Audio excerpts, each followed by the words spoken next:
అందరికి నమస్తే, ఎట్లున్నారు? నేను మాత్రం నిమ్మలంగున్నా. రైట్, సీనన్న అయితే ప్రతిరోజు ఏదో ఒక ముచ్చట పట్టుకోసారని ఎదురు చూస్తారు కదా.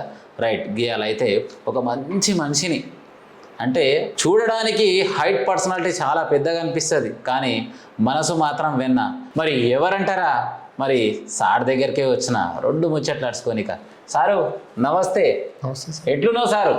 చాలా బాగుంది. చాలా బాగురు చెప్పాలి సార్. ఏం లేదు, మరి ఇలా చాలా వద్దులు అవుతుంది. అసలు ప్రతాప్ రెడ్డి సార్ అంటే ఎవరు? ప్రతాప్ రెడ్డి సారు ఏడ కొట్టిండు? మరి ప్రతాప్ రెడ్డి సార్ చదువుకున్నటువంటి చదువు ఏంది? ఈ ముచ్చట్లు అడుచుకోలేక చాలా వద్దలసంది అనుకుంటున్నా.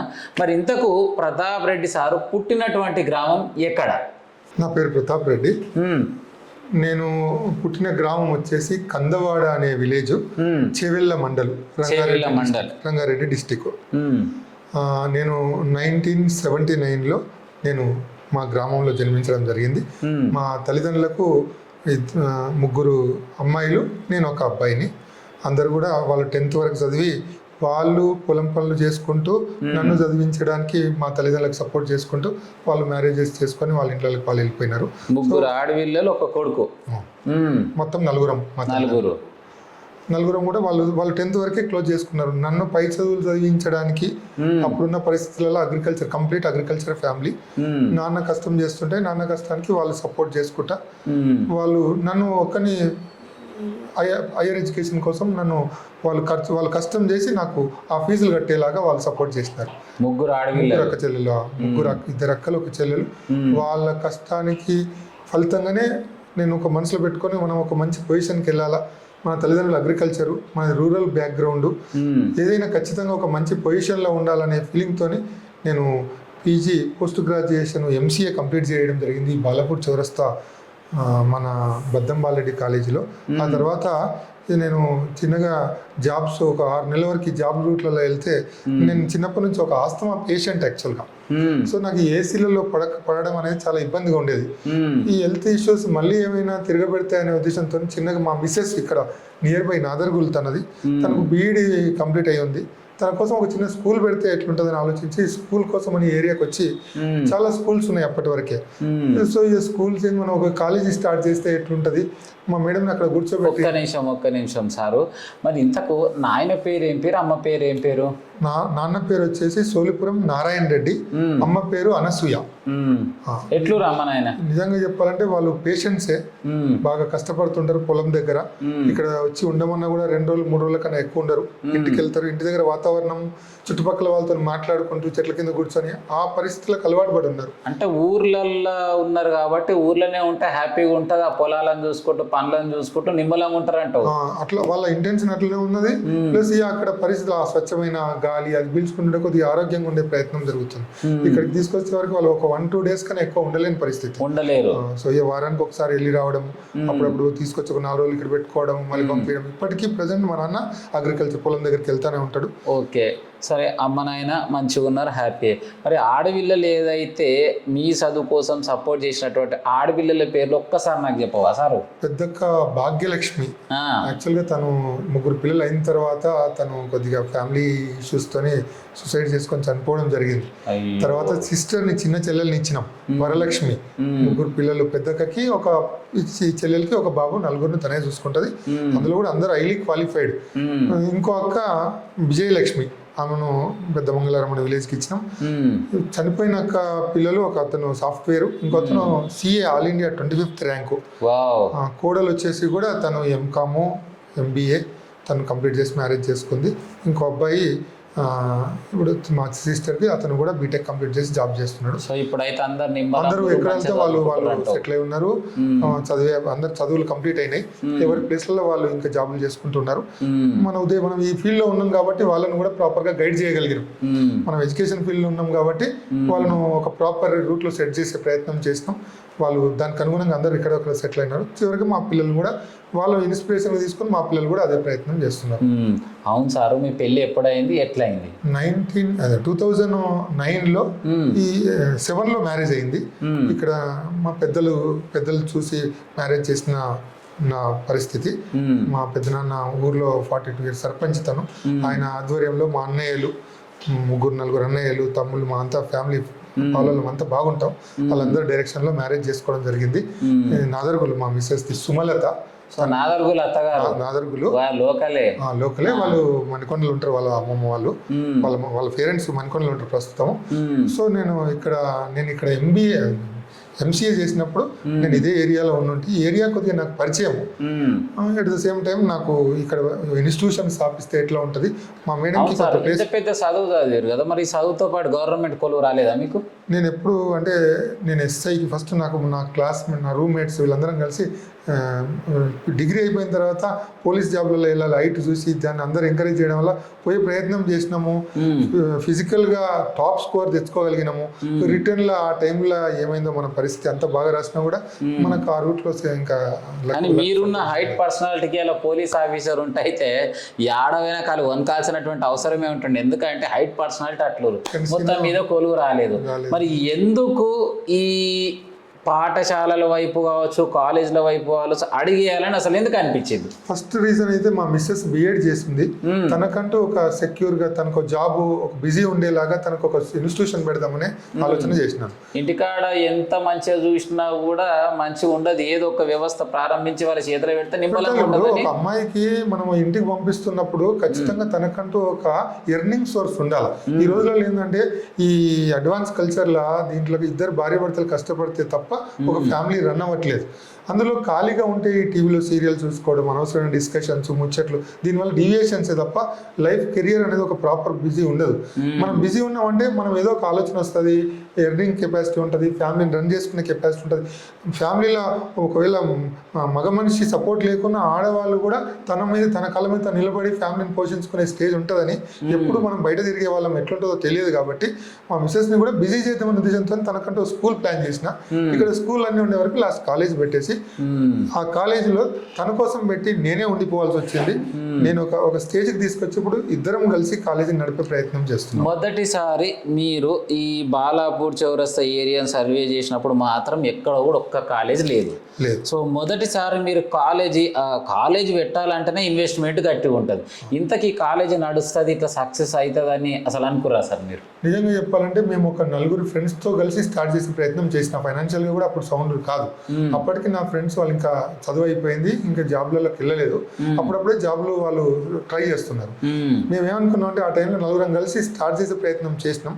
తర్వాత నిజంగా చెప్పాలంటే వాళ్ళకి ఒక్కొక్కరికి జాబ్ రావడం, ఫైనాన్షియల్ మాకు ప్రాబ్లం రావడం, దానివల్ల కాలేజీ స్టార్ట్ చేసి 1 yearలోనే బాగా అప్పులు అవ్వడం, దీనివల్ల ఏం చేయాలో తట్టుకోలేని పరిస్థితిలా ఎవరంతలో వాళ్ళు నా ఫ్రెండ్స్ వాళ్ళ జాబ్లలోకి వెళ్ళడం, వాళ్ళ బిజినెస్లలో వాళ్ళు అవ్వడం, ఒక్కరిని ఒంటరి అయిపోయిన పరిస్థితి కనబడితే మా నాన్న దగ్గరికి వెళ్ళి కాళ్ళ మీద పడి వేళ్ళ మీద పడి కొంత ఒక 5 acres ల్యాండ్ ఈ కాలేజీ కోసం మా నాన్న సంపాదించిన అన్సిస్టర్ ప్రాపర్టీ తాత ముత్తాతల నుంచి వచ్చిన పొలాన్ని తక్కువ రేట్లో అమ్మేసి ఆ డబ్బులతోని కాలేజీని కోల్పోకుండా జాగ్రత్తగా నిలబెట్టే ప్రయత్నం చేసినాం. అంటే కాలేజీ పెట్టినాక అప్పులైనా ఆ అప్పులని కట్టాలంటే అమ్మ నాయన ఆస్తి ఒక 5 ఎకరాలు అమ్మినా ఆ రోజు మా నాన్న నా ఉన్న ఒక కొడుకు ఇబ్బంది పడుతున్నాడు అనే ప్రాబ్లం అనే బాధతోని నాకు భూమి లేకపోయినా పర్లేదు కానీ మావాడు సంతోషంగా ఉండాలని ఆ ప్రయత్నం చేసిండు. దాన్ని తీసుకొని మనం దాన్ని ఖర్చు పెట్టి వాళ్ళ ఆస్తులను మనం ఖర్చు పెట్టి వాళ్ళను ఇబ్బందులకు గురి చేయొద్దనే ఉద్దేశంతో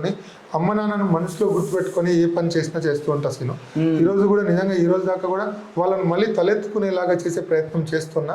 ఎందుకంటే ఇక్కడ ఒక 80 మందితో స్టార్ట్ చేసి ఇవాళ ఒక 1300-1400 మందికి ఎడ్యుకేషన్ ఇచ్చుకుంటూ దాదాపు ఎవ్రీ ఇయర్ ఒక 50 to 80 మెంబర్స్ని ఫ్రీగా చదివించుకుంటూ, తల్లిదండ్రులు లేని వాళ్ళని కావచ్చు, ఇంకెవరైనా బాగా బ్యాక్ పూర్ ఉన్న వాళ్ళని కావచ్చు, ప్లస్ మన దగ్గర చదువుకుని హైయర్ ఎడ్యుకేషన్కి మంచి ర్యాంక్స్ వచ్చిన వాళ్ళు ఫీజులు కట్టుకోలేని పరిస్థితి ఉంటే కావచ్చు, వీళ్ళకి సపోర్ట్ చేసుకుంటూ ఇంకా మా మిస్సెస్ నేను కంప్లీట్గా ఫుల్ టైం దీంట్లోనే వండుకుంటూ వేరే ఏ రకమైన బిజినెస్లు కానీ ఏ ఏవియేషన్ పెట్టుకోకుండా దీంట్లో వచ్చిన డబ్బుతో రొటేషన్ చేసుకుంటూ సరే సంపాదించడము మళ్ళీ 10-5 ఎకరాలు వస్తుందో రాదంటే అది మనం తీసేసినాము. ఒక సమాజం కోసము మనం ఒక ఇన్స్టిట్యూషన్ స్థాపించినాం. ఈ ఇన్స్టిట్యూషన్లో ఉండడం వల్ల మనకు ఒక ఐడెంటిటీ, మన తల్లిదండ్రులకు ఒక ఐడెంటిటీ, మనం నమ్ముకున్న పిల్లలను పంపించే తల్లిదండ్రులకు ఒక మంచి ఎడ్యుకేషన్ ఇచ్చి వాళ్ళకు కూడా ఒక పిల్లల మీద ఉన్న ఆశను మనం మంచిగా సక్సెస్ అయ్యేలాగా చేసి ఒక మంచి ఎడ్యుకేషన్ రూట్లో పోతుంది చదువుతున్నాం కాబట్టి సెల్ఫ్గా సాటిస్ఫాక్షన్, తల్లిదండ్రులు కూడా ఈ పరిస్థితులు చూసిన తర్వాత నేను భూమి తీసేసిన అనే ఫీలింగ్ కన్నా నా కొడుకు 10 మందికి చదువు చెప్పిస్తున్నాడు, ఒక 100 మందికి ఎంప్లాయ్మెంట్ ఇస్తున్నాడు అనే ఫీలింగ్ తోనే కొద్దిగా వాళ్ళు కూడా తృప్తిగా ఉన్న మాట మాత్రం నిజం సార్. భయమ్మో విన్నరా? మరి చాలా మంది అనుకుంటారు కదా సార్, కాలేజ్ పెట్టిండు ఏముంది, కాలేజ్ పెట్టినాక ఒక 400 మంది స్టూడెంట్స్ మస్తు పైసలు వసూలు చేస్తారు, దునియా సంపాదిస్తారు అంటారు. మరి ఇక్కడ ఉన్నటువంటి కష్టాల్లో భాగంగా లాభాల కంటే నష్టాలు వచ్చినప్పుడు ఎవరు మాత్రం వచ్చేయరు. మరి ఇప్పుడు చాలా మంది లీడర్లు ఏం చేస్తారంటే ఏ ప్రోగ్రామ్ చేసినా కూడా మరి కాలేజీల మీద పడి నాకు మరి పైకం ఇస్తావా లేదా అని చెప్పేసి ఇట్లా చాలా మంది ఇబ్బంది పెడుతారు. అంటే ఇది ఎంతవరకు నిజం అంటావు? ఇది ఇట్లా చేయడం కరెక్ట్ అంటావా? నిజంగా చెప్పాలంటే ఎడ్యుకేషనల్ ఇన్స్టిట్యూషన్స్ ప్రజెంట్ ఉన్న సిచ్యువేషన్స్లలో పర్టికులర్గా ఇంటర్మీడియట్ కాలేజెస్ నడపడం అనేది చాలా కష్టమైన విషయం. ఎందుకంటే ఈ సొసైటీలో చదువుకున్న వాళ్ళు మేధావులు చాలా మంది ఒక వాళ్ళ క్వాలిఫికేషన్ అయిపోయిన తర్వాత ఒక సంఘాలుగా ఏర్పరచుకొని ప్రతి విషయం కమ్యూనిటీ ఓరియంటేషన్ సంఘాలు, ఎడ్యుకేషన్ ఓరియంటేషన్ సంఘాలు, కుల సంఘాలు, అన్ని రకాల సంఘాలు వచ్చేసి ఇంటర్మీడియట్ కాలేజీల మీద పడి ఏదో రకంగా డబ్బులు వసూలు చేయాలా. ఎవరు వచ్చి ఒక ఫీజు తక్కువ చేయమని అడగరు, ఎవరు వచ్చి ఒక అడ్మిషన్ ఫ్రీగా ఇవ్వమని అడగరు. ఈ ప్రాబ్లమ్స్ ఉన్నాయి, కొద్దిగా తక్కువ ఫీజు తీసుకోమని అడిగే వాళ్ళు లేరు. ఒకవేళ ఎవరికైనా వచ్చి తీసుకొస్తున్నారంటే ఆ డబ్బులు వాళ్ళు తీసుకొని పిల్లలను ఫ్రీగా చదవమని చెప్తారు, కానీ ఆ డబ్బులు వాళ్ళ దగ్గర పేరెంట్స్ దగ్గర తీసేసుకుంటారు. ఇట్లా యూనివర్సిటీలో చదివిన వాళ్ళ దగ్గరికి వెళ్ళి ఎక్కడ చదువు అయిపోయిన వాళ్ళు కూడా ఎక్కడంటే అక్కడ డైలీ ఖచ్చితంగా 1 or 2 ఆర్గనైజేషన్స్ వచ్చి మాకు డబ్బులు ఇస్తారా లేదా, యాజ్ ఆన్ టుడే చెప్తున్నా కదా, నిన్నటి రోజున కూడా నేను ఒక వర్క్లో ఉంటే అక్కడ కూడా కాల్స్ రావడం, దేనికి ఏదైనా వర్క్ ఉంది, ఏదైనా ప్రోగ్రామ్ ఉందని చెప్పడం, ఆ డబ్బులు తీసుకుపోయి వాళ్ళు ఎంజాయ్ చేసుకోవడం, అదొక ఒక కెరియర్ లాగా చూస్ చేసుకున్నారు. చాలా మంది తయారైనారు. అసలు నిజంగా చెప్తుంటే వాళ్ళ భయానికి నాకు ఈ కాలేజ్ రన్ చేయాలంటే కష్టం అనిపిస్తుంది. ఎందుకంటే మనం కష్టపడి పేరెంట్స్ని వాళ్ళకు 4-5 times టర్మ్స్ కండిషన్స్ పెట్టి అంటే అడ్మిషన్ ఫీజు కలెక్ట్ చేసుకోవడానికి 4-5 టర్మ్స్ తీసుకొని వాళ్ళు ఎంబడిపడి వాళ్ళకి చాలా కష్టాలు ఉంటాయి, ఇబ్బందులు పడుతున్నారు. అది తీసుకొని మనం శాలరీస్ రెంట్స్ పే చేసుకొని బ్యాలెన్స్ చేసే ప్రయత్నం చేస్తున్నాం. ఏ మంత్కి ఆ మంత్ శాలరీస్కి సరిపోదు అమౌంట్, ఏ మంత్కి ఆ మంత్ రెంట్కి సరిపోదు, బయట నుంచి అడ్జస్ట్ చేసుకొని మళ్ళీ ఇయర్ మొత్తానికి బ్యాలెన్స్ చేయాలా. ఇంత చేసుకుంటూ ఒక మంచి ఎడ్యుకేషన్ గురించి ఆలోచిద్దామంటే లేదు, కంప్లీట్గా వీళ్ళ మీద దృష్టి పెట్టాల్సి వస్తుంది. ఒకవేళ నిజంగా చెప్పాలంటే అన్నిట్లాగా మనం కూడా పక్కకు చిన్నగా హాస్టల్లో పెట్టి రన్ చేస్తున్నాం. పిల్లలు దూరం నుంచి వచ్చే పిల్లలకు హైదరాబాద్లో మంచి చదువు కోసం వచ్చి తక్కువ ఫీజుతో చదువుకునే పిల్లలు కాలేజీ నియర్ బై వేరే బిల్డింగ్లలో పెట్టి కాలేజీ తెచ్చుకొని వాళ్ళకి చదువు చెప్పిస్తున్నాం. అవి వాటి మీద ప్రెషర్ చేసి ఏదైనా ఉంటే మేము ఇక్కడ ఎడ్యుకేషన్ చేస్తామని, లేదు కంప్లైంట్స్ చేస్తామని కార్డ్స్ పెట్టుకొని, అంటే లీగల్గా కాదు, వాళ్ళు జెన్యున్గా కాకుండా కూడా క్యాంపస్ పేరు పెట్టుకొని క్యాంపస్ వాళ్ళని బద్నాం చేసుకుంటా బయట నుంచి తిరిగే వాళ్ళు, వీళ్ళంతా ఫెయిల్ అయిన వాళ్ళు కావచ్చు, సరిగ్గా చదువు ఆపేసిన వాళ్ళు కావచ్చు, కుల సంఘం, వీళ్ళందరూ వచ్చి కళల మీద పడుతున్నారు. దీనివల్ల నాలాంటి వాళ్ళు ఎంతో మంది ఇబ్బంది పడుతున్నారు. ఫ్రీగా చదివిస్తాం, ప్రాబ్లం లేదు. నిజంగా రిజర్వేషన్ గవర్నమెంట్ చెప్పిన ప్రకారంగా ప్రతి కులానికి సంబంధించిన రిజర్వేషన్తో అడ్మిషన్ తీసుకుంటాం, 100% రెడీ. కానీ ఈ డబ్బులు కలెక్ట్ చేసుకోవడము, ఈ సంఘాలన్నిటికీ మనవి చేసేది ఏంటంటే ఇలాంటి చిన్న కాలేజీల మీద పడి ఇట్లా ఇబ్బంది పెడితే ఉన్న కాలేజీలు ఆయనతో కూడా మూసుకునే పరిస్థితి వస్తుంది. నిజంగా ఒక ప్యాషన్తో ఒక మంచి ఎడ్యుకేషన్ ఇవ్వాలనే ఉద్దేశంతో సొసైటీలో ఈ పూర్వాలను ఎడ్యుకేషన్ ఇచ్చి ఇంకా మంచి పొజిషన్కి తీసుకెళ్లాలని ప్రయత్నం చేసే నాలాంటి వాళ్ళ మీద ఇది చాలా ఎఫెక్ట్ పడుతుంది సార్. ఇన్నర్గా మరి సార్ చెప్పినటువంటి ఆవేదనలో బాగా మరి చదువుకున్న వాళ్ళే మేధావులే ఇటువంటి పనులు చేస్తారు అంటే ఇది మాత్రం కరెక్ట్ కాదు. అవును సార్, ఇప్పుడున్నటువంటి జనరేషన్లో బాగా కుటుంబంలో ఒక 3-4 పిల్లలు ఉంటేనే వాళ్ళని మెయింటైన్ చేయాలంటే మస్తు ఇబ్బంది అవుతుంది. మరి అసలు 300 నుంచి 400 మంది విద్యార్థులని అసలు వీళ్ళని టేక్ కేర్ చేస్తున్నారు కదా. వాస్తవానికి నేను కూడా అన్ని కాలేజీలు తిరుగుతా, కానీ అన్ని కాలేజ్ కంటే ఈ కాలేజీలో అయితే చాలా డిఫరెంట్. సో ఇంకొకటి ఎట్లా సాధ్యం అవుతుంది సార్ మీకు ఇది ఇంతమందిని టేక్ కేర్ చేయడం? అంటే ఇప్పుడు ప్రజెంట్గా మన డ్యూటీ కంప్లీట్గా ఇదే, ఇంకా వేరే ఎలాంటి అవియేషన్స్ లేవు. పొద్దున లేచి నుంచి సాయంత్రం మనం పడుకునేదాకా కూడా కంప్లీట్గా మన దృష్టి అంతా దీనిపైననే. ఎట్ ద సేమ్ టైం ఏంటంటే మనకు దొరికిన ఫ్యాకల్టీ, మన దగ్గర చదువు చెప్పేవాళ్ళు, నాన్ టీచింగ్ కావచ్చు, ఇదివరకు మన దగ్గర చేసి ఇప్పుడు సరౌండింగ్లో మన బాలపూర్ చౌరస్తాలో మనది ఒకటే కాలేజ్ ఉండే, ఇప్పుడు ఒక 7-8 కాలేజెస్ అయ్యాయి. ప్రతి కాలేజీలో మన దగ్గర చేసిన వాళ్ళే సొంతం కాలేజీలు పెట్టుకొని రన్ చేస్తున్న వాళ్ళు ఉన్నారు. వీళ్ళందరూ కూడా మన దగ్గర చేసిన రోజులు సపోర్ట్ చేసేసారు. వీళ్ళందరూ బాగా మనకు ఉన్నన్ని రోజులు నా దగ్గర ఉన్న వాళ్ళని ఖచ్చితంగా వర్క్ చేయించుకుంటా చేస్తారు కూడా. ఒక ఫ్యామిలీ లాగా ఇప్పుడు నేను ఒక 4 రోజులు లేను, కంప్లీట్ నాకన్నా ఎక్కువ జాగ్రత్తగా తీసుకునే స్టాఫ్, ప్రిన్సిపల్ సార్ కాడికి వెళ్ళి మిగతా అందరూ సీనియర్ ఫ్యాకల్టీ ఉన్నారు. వాళ్ళు ప్రతి ప్రతి ఒక్కరు నాది అనుకునేలాగా చేసుకునే వాళ్ళు, మేడం వాళ్ళు ఉన్నారు, సార్ వాళ్ళు ఉన్నారు, ఎక్కువ లేడీ స్టాఫ్ ఉంటుంది మన దగ్గర, ఇన్ఛార్జీలు, చాలా కాలేజీలలో వర్క్ చేసి వచ్చిన వాళ్ళు ఉన్నారు. వీళ్ళందరూ కూడా ఏంటంటే మిగతా కాలేజీలలో వర్క్ చేసిన దానికి మన దగ్గరికి వచ్చి చేసేదానికి కంప్లీట్గా డిఫరెంట్ ఉంటుంది. ఇది ఒక ఫ్యామిలీ అట్మాస్ఫియర్. నిజంగా చెప్పాలంటే చైతన్య ఫ్యామిలీ అనే ఫీలింగ్ అందరికీ ఉంటుంది. ప్రతి స్టాఫ్ నన్ను నిజంగా చెప్తే ఒక బ్రదర్ లాగా, ఒక ఇంట్లో మనుషులు లాగానే చూసుకుంటారు. నాకు కూడా అదే రకంగా ఉంటుంది. వాళ్ళతో సీరియస్గా స్ట్రిక్ట్గా ఉండాల్సినప్పుడు స్ట్రిక్ట్గా ఉంటాము, ఎంత ఫ్రెండ్లీగా ఉండాలనో, ఎంత నాకు బ్రదర్ సిస్టర్ లాగా ఎట్లుంటారో వాళ్ళతోనే అట్లుండే ప్రయత్నం చేస్తాం. కాబట్టి ఒక టీం వర్క్, ఒక ఫ్యామిలీ వర్క్ జరుగుతుంది. కాబట్టి మొత్తం మీద ఒక ఇంట్లో ఫ్యామిలీ అయితే ఎట్లుంటుందో టీచర్లు సార్లు అందరూ అట్లుంటారు కాబట్టి సూపర్ గా చేయగలుగుతున్నారు. వాళ్ళతో పాటు మీలాంటి కొందరు మంచి భావాలు ఉన్న వాళ్ళు, ఈ ఏరియాలో కొంచెం మంచి చదువుకు వాల్యూ ఇచ్చేవాళ్ళు, ఇన్స్టిట్యూషన్ అంటే ఒక గుడిగా భావించేటోళ్ళు అక్కడక్కడ ఇక్కడ కూడా ఉన్నారు సీను. వాళ్ళందరూ ఒక అన్నల తమ్ముళ్ళలాగా సపోర్ట్ చేస్తున్నారు కాబట్టి ఈరోజు ధైర్యంగా నీ ముందర కూర్చొని మాట్లాడగలుగుతున్నాం. మీలాంటి వాళ్ళందరూ సపోర్ట్ చేయలేదు. సూపర్ అన్న, మీరు చెప్పిన ముచ్చట అయితే మస్తు నచ్చింది. ఇంకొకటి అడుగుతాం మరి. సో చాలా మంది విద్యా వ్యవస్థ స్టార్ట్ చేయగానే తర్వాత ఏం చేస్తారంటే ఇక కాలేజ్ సెట్ అయిపోయింది, నెక్స్ట్ ఇక నేను ఒక రాజకీయ నాయకుని అయిదాం, పొలిటీషియన్ అయిదాం అని చెప్పేసి చాలామంది. అట్లా మీరేమన్నా పార్ట్ టైం ఇంకో బిజినెస్ కానీ ఇలా రాజకీయం కానీ అలాంటివి ఏమైనా ప్రయత్నం చేస్తున్నారా, లేక ఫుల్ టైం నా పిల్లల కోసమే అని అంటారా? కొన్ని విషయాలలో ఏంటంటే మనం అనుకున్న ఈ 100% జరుగుతాయని మన చేతిలో లేదు సీను.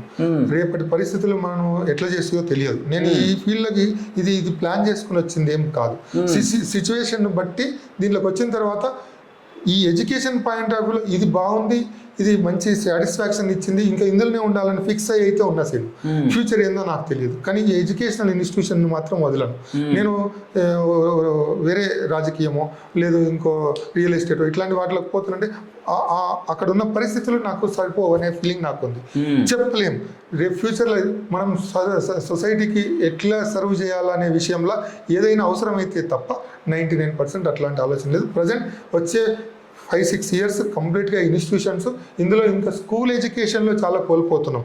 ప్రాక్టికల్ నాలెడ్జ్ లేదు, థియరిటికల్గానే ఏదో షో పుటప్ లాగా స్కూల్స్లలో యాక్టివిటీస్ ఓరియంటేషన్ చేసి పిల్లలకు ప్రాక్టికల్ నాలెడ్జ్ ఇవ్వట్లేదు, ల్యాబులు చేయించట్లేదు. ఇంటర్మీడియట్లో కూడా జరగట్లేదు, మన దగ్గర కూడా జరగలేదు చాలా ఇయర్స్ నుంచి.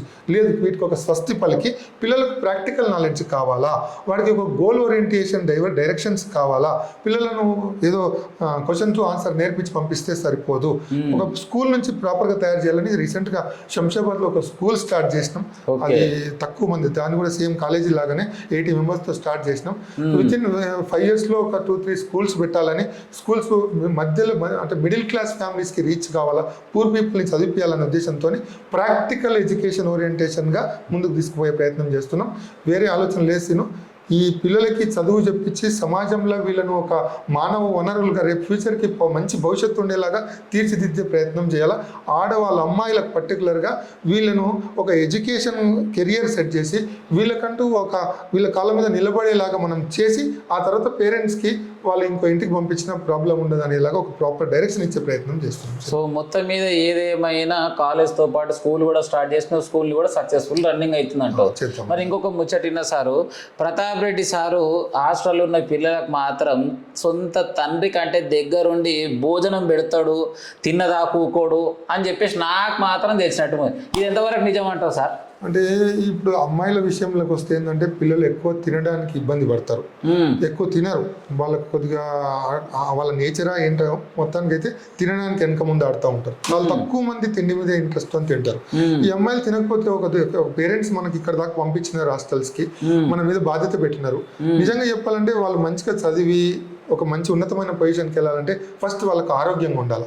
ఆరోగ్యంగా ఉండాలంటే కావాల్సిన ఫుడ్ బాగుండాలి. మన హాస్టల్లో నిజంగా చెప్తే రైస్ వాడతాం. నేను కూరగాయలు కూడా నిజంగా చెప్పాలంటే నేనే తీసుకొని నేను అక్కడ పోయి నేను ఓకే చేసిన తర్వాత కూరగాయలు వస్తాయి. ఈవెన్ హాస్టళ్ళల్లో మిరప్పొడి కావచ్చు, పసుపు కావచ్చు, అల్లం వెల్లిగడ్డ కావచ్చు, ఇలాంటివన్నీ కూడా మేము డైరెక్ట్ తీసుకొచ్చి దాన్ని మనం ప్రాసెసింగ్ చేసి పిల్లలకి పెడతాం. ఏది బయట నుంచి ఆల్రెడీ రెడీమేడ్వి తీసుకురాం. సో ఇవన్నీ మంచి ఫుడ్ ఇచ్చి పిల్లలకి ప్రాపర్ నేను అందుబాటులో ఉంటే ఏంటంటే నాకు పిల్లలకి ఏదైనా హెల్త్ పరంగా ఇష్యూ అయిందంటే ఫస్ట్ తీసుకుపోయి హాస్పిటల్ వేయాలా, ఎవరున్నా లేకపోయినా ఇబ్బంది అయితే నేను అందుబాటులో ఉండే ప్రయత్నం చేస్తాను. సో పిల్లలకి ఇంత దూరం ఉన్న పేరెంట్స్ వదిలేసి మన దగ్గర వదిలేసారు కాబట్టి మనం ఆ బాధ్యత తీసుకోవాలని సో ఇంకోటి మనకు వేరే డ్యూటీ లేదు, ఇదే డ్యూటీ కాబట్టి దీంట్లోనే నిమగ్నం అయి ఉంటాం. నేను కానీ మా మిస్సెస్ కానీ కంప్లీట్గా తినేటప్పుడు కూడా నేను ఎందుకు పెడతానంటే వాళ్ళు ఎవరన్నా ఉంటే వాళ్ళు పెట్టిన తక్కువ రైస్ పెట్టుకొని కర్రీస్ సరిగ్గా తినకపోవడం ఇవన్నీ ఉంటాయి. నేను కొద్దిగా ఉన్నానంటే భయమో భక్తో అభిమానమో నాకు తెలియదు, కానీ నేను ఉండి కొద్దిగా తినిపిస్తే పిల్లలు బాగా తింటారనే నమ్మకంతో. సో అన్నం పెట్టి కూరేసి కనీసం కలమాకు అందులో ఉన్న మిరపకాయ కూడా దీన్ని కూడా తినిపిస్తామంట, నిజమేనా? ఆరోగ్యానికి మంచి అని మొత్తం మీద అన్ని తిన్నప్పుడే ఆరోగ్యంగా ఉంటారని చెప్పేసి దగ్గరుండి సొంత తండ్రి కంటే ఎక్కువ బాధ్యత తీసుకుంటారు. మన దగ్గర ఉన్నప్పుడు 2 years మనకు అట్లనే చేసారు కాబట్టి మనం అడాప్షన్ చేసుకున్నట్టే కదా. అవును సార్, ఇంకొక ముచ్చట తెలుసా మీకు? తెలియకుండా నేను మీ హాస్టల్లోకి వచ్చి నిన్న ఎండాకాలంలో ఇక మధ్యాహ్నం పూట కూడా నేను బువ్వ తినిపోయినా, తెలుసా ఈ విషయం మీకు? అంటే నేను ఏం చేస్తా అంటే ఖాళీగా ఉన్నప్పుడు ఈ కాలేజీలో పోటీ వాడు అప్పుడప్పుడు తిరుగుతుంటా, గుర్తుపెట్టుకోరి. ఎందుకు మరి ఈ కాలేజ్కే పోతావు సీనన్న అంటే మరి అప్పుడప్పుడు ఆ బంధం ఏందో నాకు మాత్రం అర్థంగా. ఎప్పుడన్నా 1 గంట దాటితే ఆకలి అయిందంటే నిజంగా కాలేజ్ కాడికి పోతా, ఇంతకు ఎసొంటి భూ వండుతుర్రు అంటే పిల్లలు ఉన్నప్పుడు కూడా తిన్నా, పిల్లలు లేనప్పుడు కూడా పోయి తింటే కూడా అదే క్వాలిటీ ఉంది, అదే టేస్టీ ఉంది. నిజంగా సార్ చెప్పినట్టు మిరపకాయలు కూడా మొత్తం ఎండబెట్టిరు అంటే ఏదున్నా కూడా అంటారు కదా, రెడీ అయింది తెచ్చింది కాకుండా ఒక ఇంట్లో అయితే ఎట్లా తీసుకుంటారో ఆ విధంగా మొత్తం మీద అయితే చక్కటి ఏర్పాటు చేస్తారు. అవును సార్, మరి నిన్న మొన్న ఏదో మరి చక్కటి డాక్టర్ అవార్డు సర్టిఫికేషన్ వచ్చిందని చెప్పేసి నేను విన్నా. మరి ఇంతకు ఆ సర్టిఫికేషన్ ఏంది, అసలు ఎందుకు ఇచ్చిర్రు, ఇంతకు ఏం చేసిరని ఇచ్చిర్రు సార్ మీకు? అంటే మనకు కూడా ఒక అమెరికన్ యూనివర్సిటీకి సంబంధించిన వాళ్ళు చెన్నై బేస్డ్గా వాళ్ళకి సంబంధించిన మనుషులు కొందరు ఇక్కడ మన హైదరాబాద్లో కూడా ఉంటారు. వాళ్ళు వేరే మనము ఒకటి సేవ్ ఎర్త్ ఫౌండేషన్ అని ఒక సురేందర్ సార్, మనం రెగ్యులర్గా సోషల్ సర్వీస్ ఈవెంట్స్ చేస్తుంటాం సార్తో. యూనివర్సిటీలో జరిగే ప్రోగ్రామ్స్ కూడా మన దగ్గరే జరిగాయి. రీసెంట్గా బీనా మేడం అని యూనివర్సిటీ ప్రొఫెసర్, ఆమె జైలుల ఖైదీలను కూడా ఆమె కౌన్సిలింగ్ చేసి మార్చిన పరిస్థితులు అనమాట. గవర్నమెంట్ నుంచి రిటైర్ అయిన తర్వాత తనకు స్పెషల్గా వాళ్ళని ఒక టీం చేసి ఈ ప్రోగ్రామ్ మీద వాళ్ళని మూమెంట్ చేసినారు. రీసెంట్గా మన దగ్గర కూడా ఆ ప్రోగ్రామ్ జరిగింది, చాలా బాగా గొప్పగా చేసినారు. పిల్లలందరికీ అంటే వాళ్ళు కౌన్సిలింగ్ చేస్తూ ఉంటారు రెగ్యులర్గా, అడిక్షన్స్కి అలవాటు కాకుండా.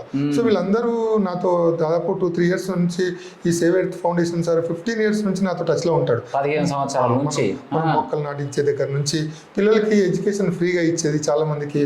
ఆయన చూసిన ఒక ఇయర్లో 40 members రూపాయి లేకుండా చదువుకొని ఉన్నారు. యాక్చువల్గా ఆయన ఒక రోజు నా దగ్గర వచ్చి కూర్చున్నప్పుడు అనుకోకుండా ఇక్కడ అమన్గల్ నుంచి మన టీవీ మన ఛానల్లోనే అంటే వాట్సాప్ గ్రూప్లో ఫీజు కట్టలేని పరిస్థితి ఉన్నది, ఒక డాక్టర్ అబ్బాయి చదువుతున్నాడు అంటే ఇమీడియట్గా పిలిపించుకొని మనం కొంత సాయం చేసి ఫీజు కట్టియడం జరిగింది. ఇవన్నీ వాళ్ళందరూ చాలా రోజుల నుంచి చూస్తున్నారు ఓపెన్గా చెప్పాలని. సో నాతో కొద్దిగా ఇన్స్టిట్యూషన్ కూడా వస్తారు, ఏదైనా పిల్లల ప్రోగ్రామ్స్ కావాలంటే తీసుకెళ్తారు, ఏదైనా విషయాలలో వాళ్ళు వచ్చి పిల్లలకు కౌన్సిలింగ్ చేస్తుంటారు. ఇట్లా చాలా రోజుల నుంచి చూసి మన ప్రొఫైల్ గురించి కొంత తెలుసుకొని స్కూల్ ఇక్కడికి వచ్చి సార్లతో మాట్లాడి డిఫరెంట్ ఆస్పెక్ట్లో వాళ్ళు ఎట్లనో వాళ్ళ ఎంక్వైరీ వాళ్ళు చేసుకొని ఒక డాక్టరేట్ ఎడ్యుకేషన్ పైన ఒక డాక్టరేట్ ఇవ్వాలనుకుంటున్నామని చెప్తే దానికి మా నుంచి ఏంటంటే మీరు లేదు మీ డీటెయిల్స్ కావాలంటే మన సార్ వాళ్ళను ఎంక్వైరీ చేసుకోవడం, స్కూల్ దగ్గరికి వెళ్ళడం, వేరియస్ ఈ క్యాంపస్లని విజిట్ చేయడం. దీని నుంచి వాళ్ళు ఏ రకంగా ఇన్ఫర్మేషన్ కలెక్ట్ చేసుకున్నారో నాకు కూడా తెలియదు. సో ఫైనల్గా ఒక 5 day రోజు నాకు ఇన్ఫర్మేషన్ ఇచ్చినారు, మీకు ఇట్లా ఇస్తున్నాం డాక్టరేట్ ఇట్లా అని. దీనికి సంబంధించి మీ నుంచి ఒక ప్రొఫైల్ వాళ్ళే తయారు చేసినారు. ఇన్ఫర్మేషన్ నాకు తెలియకుండా మా సార్ వాళ్ళు కూడా కొంత ఇన్ఫర్మేషన్ ఇచ్చినట్లున్నారు. సో ఇదంతా ఇన్ఫర్మేషన్తో నాకు అది వాళ్ళు ఇన్ఫర్మేషన్ పంపించినారు. ఇట్లా మీకు పర్టికులర్ 17th May రోజు ఇక్కడ ఎడ్యుకేషన్ పైన డాక్టరేట్ ఇస్తున్నాం. ఇది డాక్టరేట్ ఇస్తున్నాం అంటే మీరు చేసిన దానికన్నా రేపు ఇంకా గొప్పగా చేయాలనే ఉద్దేశంతోనే ఆలోచన వాళ్ళు చెప్పినారు.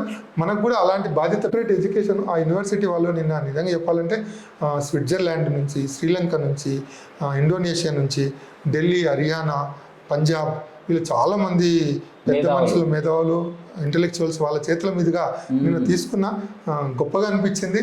ఇది మా ఫ్యాకల్టీ అందరికీ అంకితం నిజంగా చెప్పాలంటే. ఎందుకంటే మా ఫ్యామిలీ మెంబర్సు, ఈ ఫ్యాకల్టీ, ఇక్కడ చైతన్య ఫ్యామిలీ మెంబర్సు వీళ్ళందరూ సపోర్ట్ చేయడం వల్ల ఇంతకుముందు చేసిన వాళ్ళు కూడా ఇక్కడ మంచి వర్క్ చేసిపోయిన వాళ్ళు అందరూ బాగుండాలని కోరుకుంటున్నా. సో ఇలాంటివి మనం ఇంకా బాధ్యతను పెంచేలాగా మనకు యూజ్ అవుతాయి. ఇది ఎందుకంటే ఒక ప్రమోషన్ వస్తే ఇంకా వర్క్ బర్డెన్ ఎట్లా ఉంటుంది, వర్క్ బాధ్యత ఎట్లా పెరుగుతుందో ఇది కూడా ఇంకా గొప్పగా మనం ఏం చేయాలనే దానికి ఇది ఒక మంచి సపోర్ట్ అనే ఉద్దేశం. Super sir. మొత్తం మీద మరి ఇంత పెద్ద ఫెలికేషన్ కుటుంబ సభ్యులతోటి మరి హైదరాబాద్ నుంచి అంత దూరం వెళ్ళి తీసుకోరు కదా, అంతమంది మేధావుల ఆధ్వర్యంలో మీరు తీసుకుంటే అసలు ఎలా అనిపించింది సార్ మీకు? ఒక మంచి ఫీలింగ్స్, అంటే మనం చేస్తున్న పనికి మనకు ఒక ఐడెంటిటీ లాగా అనిపించింది.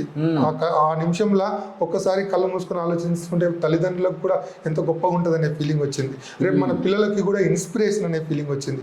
మన దగ్గర చదువుకుంటున్న పిల్లలు మన నెక్స్ట్ జనరేషన్కి మనం కూడా ఒక ఇన్స్పిరేషన్గా ఉంటాం అనే ఫీలింగ్ వచ్చింది. ఒక మంచి భావన కలిగింది, ఒక కొత్త ఎక్స్పీరియన్స్. ఇంకా ఏమైనా చేద్దాం, ఇంకా మంచిగా చేద్దాం. వీటి కోసమనే కాదు, అంటే మనం చేసుకుంటూ పోతే ఆటోమేటిక్గా ఇలాంటివి మనకు తెలియకుండానే మనకు గుర్తింపు వస్తుంటది. మంచి చేసుకుంటా పోతే తెలియకుండానే ఆ భగవంతుడు కల్పిస్తాడు. మన పని మనం చేసుకుంటూ పోవాలా, మనం అనుకున్న కార్యాన్ని మనం నిర్వర్తించుకుంటూ పోతే మనకు మంచి అనేది ఉంది. ఇది దేశం, భారతదేశం చాలా గొప్ప దేశం. ఇక్కడ కొందరి వల్ల ఏదైనా డిస్టర్బెన్స్ ఉన్నా అల్టిమేట్గా ఒక గొప్ప ఉన్నతమైన అద్భుతమైన రాజ్యాంగం, అంబేద్కర్ లాంటి గొప్ప మానీయులతో వచ్చిన ఇంత గొప్ప దేశం కాబట్టి ఖచ్చితంగా మనం ఏదో రోజు ఐడెంటిఫై చేస్తారు. మన పని మనం సమాజానికి మంచి చేస్తే సమాజం ఏదో రోజు మనం ఇలా గుర్తిస్తుంది అనేది నా అభిప్రాయం. సో మొత్తం మీద ఇంత చక్కటి అవార్డ్ సర్టిఫికేషన్ తీసుకున్నందుకు నా తరఫు నుంచి కూడా చేతులు ఎత్తి శనార్థులు తెలియజేస్తున్నా సారు. ఇంకొక ముచ్చట అడుగుతా సార్, ఇది ఆఖరి ముచ్చట. మరి చాలామంది విద్యార్థులు మరి ఇంటర్వ్యూ అయితే చూస్తున్నారు. మరి ఇప్పుడున్నటువంటి కాలంలో భాగంగా మరి అతి చిన్న వయసులోనే యువతంతో కూడా చెడు వైపు ప్రయాణం చేస్తున్నారు. మరి ఆ యువతకు మీరిచ్చేటువంటి చిరు సందేశం? వీటన్నిటికీ ముఖ్యంగా తల్లిదండ్రుల బాధ్యత తీసుకోవాలా. ఈ కరోనా వల్ల మనం ఫోన్లు పిల్లలకి ఇచ్చి ఆన్లైన్ క్లాసులు పెట్టినాం, మేము కూడా పెట్టినాం. అట్లా మళ్ళీ ఆ ఫోన్ని కలెక్ట్ చేసుకునే పరిస్థితి లేదు. పిల్లలు బ్లాక్మెయిల్ చేయడం, ఆ ఫోన్కి అడిక్ట్ అయినారు. పేరెంట్స్ ఏం చేయలేని పరిస్థితి అయింది. పిల్లలు అవసరమైతే ఈ స్టూడెంట్స్, ఈ పిల్లలు ప్రాణాలు తీసుకోవడానికి కూడా రెడీ అయినారు. ఏమైనా సూసైడ్ చేసుకుంటాం అనే దాకా కూడా పోయినారు. ఫోన్ తీసుకుంటే మేము ఇంట్లోకి వెళ్ళిపోతాం అనే దాకా పోయినారు. దీనివల్ల పేరెంట్స్కి ఏమైందంటే భయపడి ఏం చేయలేని పరిస్థితి అయింది. సో చిన్నగా వాళ్ళను నిజంగా చెప్పాలంటే ఈ ఫోన్కి ఫస్ట్ దూరం చేస్తే పిల్లల్ని ఎక్కడికైనా తీసుకెళ్ళొచ్చు. ఇప్పుడున్న పరిస్థితులలో బయట ఈ డ్రగ్స్కి అలవాటు పడుతున్నారు ఎక్కడ పడితే అక్కడ. పేరెంట్స్ జాగ్రత్త పడండి. ఖచ్చితంగా మీ డ్యూటీ ఏంటంటే మీరు ఎర్న్ చేసుకోవడం, మీ ఫ్యామిలీని రన్ చేసుకోవడంలో మీరు ఎంత బిజీ ఉంటారో మీ పిల్లల్ని అబ్జర్వ్ చేయడంలో కూడా అంతే బిజీ ఉండాలా. పిల్లల్ని ఖచ్చితంగా ఒక కనుసన్నలో చూసుకునే ప్రయత్నం చేయండి. ఇన్స్టిట్యూషన్స్కి, జాబ్ దగ్గరికి ఇట్లా పంపించినామంటే ఇంకా వాళ్ళు వస్తారు అనుకోకండి. మీరు ఖచ్చితంగా వాళ్ళ మీద ఒక నజర్ పెట్టండి. పిల్లలను దారి తప్పకుండా పెంచే ప్రయత్నం చేయండి. మీరు కూడా టీవీల ముందు ఎక్కువ ఉండే ప్రయత్నం చేయకండి. టీవీలో వచ్చే అడ్డమైన ప్రోగ్రామ్స్, నేను కొన్ని ప్రోగ్రామ్స్ పేరు చెప్తాను, ఎవరు ఏమనుకున్న ప్రాబ్లం లేదు. జబర్దస్త్, బిగ్ బాస్, ఈ పటాస్ లాంటి కొన్ని ఫాల్తు షోలు, ఇవి పిల్లలకి ఏమాత్రము సరిపడనివి, పేరెంట్స్ అసలు చూడాల్సిన అవసరం లేనివి, సమాజాన్ని తప్పుదోవ పట్టించేటువంటి ఇలాంటి ప్రోగ్రామ్స్ వరకు వెళ్లకుండా పిల్లలను కాపాడండి. టీవీలో చూసి ఒక మంచి ప్రోగ్రామ్, ఒక హాఫ్ అన్ అవర్, ఒక 1 అవర్ మంచి ప్రోగ్రామ్, ఒక మంచి సినిమా, సమాజానికి ఉపయోగపడేది, వాళ్ళ కెరియర్కి ఉపయోగపడేది చూపించండి. అంతకుమించి వాళ్ళని ఎక్కువ చేయండి. ఒక మంచి ఆటలు ఆడేయండి, గేమ్స్, ఫిజికల్గా స్ట్రాంగ్ కావాలి, పిల్లలు ఆరోగ్యంగా బాగుండాలి, మంచి ఫుడ్ తినేలాగా చేయండి, మంచి ఫుడ్ పెట్టండి, మంచి గేమ్స్ ఆడించండి. అంతే తప్ప పిల్లల్ని కూడా కంపేర్ చేయకండి, ఒకరితో ఒకరు కంపేర్ చేసి చదువుల విషయంలో చూసుకోకండి. ఎవరికి ఐక్యూ లెవెల్స్ని బట్టి పెరుగుతూ ఉంటుంది, ఇంప్రూవ్ ఉంటుంది ఖచ్చితంగా. రెగ్యులర్గా స్కూల్స్కి, కాలేజ్కి మంత్లీ వన్స్ అయినా విజిట్ చేసి పిల్లల పరిస్థితులు ఎట్లాంటిది, పిల్లలు ఎట్లా ఉంటున్నారు, ఏం చదువుకుంటున్నారు చూడండి. అంతేగాని పిల్లల్ని కూడా ఇంటి దగ్గర టార్చర్ పెట్టే ప్రయత్నం చేయకండి. అన్నీ మంచి కౌన్సిలింగ్ చేయండి. మీ ఇంట్లో మీ నైబర్స్, మీ ఫ్రెండ్స్, రిలేటివ్స్లో ఎవరు చెప్తే వాళ్ళతో ఒకసారి చెప్పించే ప్రయత్నం చేయండి. లేకపోతే స్కూల్స్, విద్యా సంస్థలకు వెళ్ళి వాళ్ళతో కౌన్సిలింగ్ చేసే ప్రయత్నం చేయండి. ఇలా చేస్తే ఫోన్ను దూరం పెట్టిస్తే పిల్లలు ఎక్కడికో వెళ్ళిపోతారు. ఫోను, ఈ కంప్యూటర్, ఇవన్నీ అవసరాన్ని బట్టే యూజ్ చేస్తే గొప్పగా అవుతాము. అనవసరంగా యూజ్ చేస్తే సమాజంలో మనం రాంగ్ రూట్లో పంపించే వాళ్ళం అవుతాం పిల్లలని.